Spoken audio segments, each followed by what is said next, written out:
وہ عورت جو رسول خدا کی ہم سفر تھیں، وہ جو اسلام کی پہلی مومنہ تھیں، جن کی محبت، مال اور قربانی نے دین حق کو بنیاد عطا کی، وہ تھیں بی بی خدیجہ۔ مکہ میں ان کا لقب طاہرہ تھا، پاکیزگی کی مثال، تجارت میں، اخلاق میں، دیانت میں اور شرافت میں بے مثال۔ ان کے کردار کو مکہ والے عزت کی نگاہ سے دیکھتے تھے۔ بی بی خدیجہ نے اپنے قافلے حضرت محمد مصطفیٰ صلی اللہ علیہ وآلہ وسلم کے حوالے کیے۔ جب وہ واپس آئے تو ان کی امانت داری سے بے حد متاثر ہوئیں۔ تب انہوں نے نکاح کا پیغام بھیجا۔ یہ نکاح صرف دلوں کا نہیں، روحوں کا ملاپ تھا۔ جب رسول خدا صلی اللہ علیہ وآلہ وسلم پر پہلی وحی نازل ہوئی اور وہ گھر لوٹے لرزتے ہوئے، کانپتے ہوئے، تو بی بی خدیجہ سلام اللہ علیہا نے انہیں تھاما، سہارا دیا اور فوراً کہا، اللہ آپ کو کبھی اکیلا نہیں چھوڑے گا۔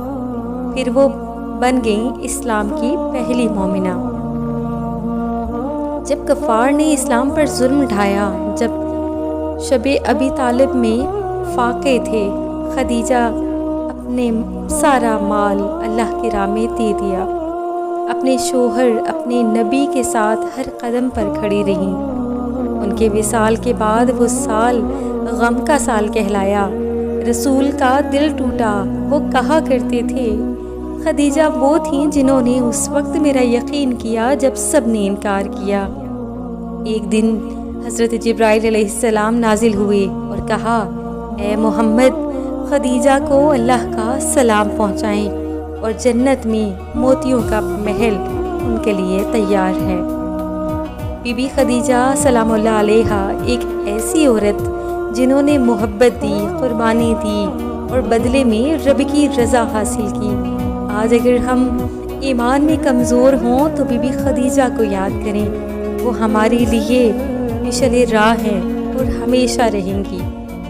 اے اللہ، ہمیں بھی بی بی خدیجہ جیسا سچ، صبر اور ایثار عطا فرما اور ہمیں ان عظیم عورتوں کے نقش قدم پر چلنے کی توفیق عطا فرما۔ آمین یا رب العالمین۔ اللہم صلی علی محمد و آل محمد۔